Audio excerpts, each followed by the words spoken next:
Ulijanatra ny amin'izay vaovao izay isika nanapa-kevitra ny anambatra ny fahaiza-manao ny Orange sy ny Google mba hampiroboroboana ny fampiasana ny internet mobile eto amin'ny tsena gasy.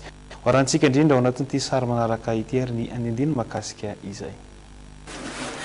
Misy karazana hoe fiara-miasa zany iarahana Orange Madagascar miaraka amin'ny atao hoe orinasa anisa lehibe indrindra amin'ny tontolon'ny numerika tsy zany fa ny Google izay efa manan-danja ary efa manana ny toerany eo amin'ny sehatra anankiray io. Anisan'ny tanjon'ny Orange Madagascar ny mampitombo ny teknôlôjia sy manampy ny besinimaro ao anatin'ny antsointsika hoe fampiasana ny teknôlôjia sy ny numerika eto Madagasikara. Le fiara-miasa dia manaraka an'izay tanjony izay. Efa nisy ny ataontsika hoe vokatry fiara-miasa io teo aloha teo tamin'ny volana may teo.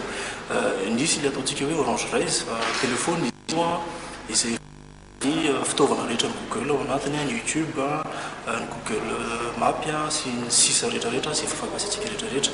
Io dia amidy amin'ny vidiny ny koa ny atao concours amin'ny YouTube moa fantatsika fa amin'ny Google ihany. Dia misy ny concours natao tamin'ny volana novambra teo ny arahany aniasa taminy dia natao andro dia ny fizarana lokan'ireo telo voalohany sy eo amin'ny Google sy Orange zany dia misy ihany fiara-miasa entina natanterana izay hoe tanjona ny fampiroboroana fampiasana ny digital zay eto Madagasikara dia atoa alokatra ny atao hoe communauté youtubeur zany hoe vondron'olona maromaro mampiasa YouTube dia ny Google sy Orange Madagascar dia manampy an'ireo tanora ireo hampiasa ny atao hoe YouTube. Mbola vitsy mahalala anazy eto Madagasikara nefa betsaka ny zavatra afaka atao miaraka amin'izy io. Dia ny ataonay dia manampy an'izy ireo mampiasa azy sy mampiasa azy ao ny fomba fampiasana anazy. Zay no tena hoe fiara-miasa zany. Dia isy ihany koa ny atao hoe espace youtubeur izay sotra atoa youtubeur toerana anankiray ahafahan'ireo tanora malagasy ireo mampiasa ny YouTube. Misy fitaovana ao ampianarina izy mampiasa anazy.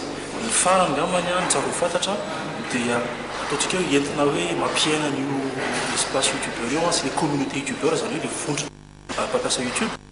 Dia misy ataontsika amin'ny teny frantsay hoe ambassadeur ngamany ambassadeur YouTube Orange zay safidinay tsy izy akory izy ireo fa olona anankiroa anisany hoe malagasy tena ampipijery indrindra mbola resaka YouTube manana ny toerany izy tsy izy moa zany fa Nirina sy Aaron en parle.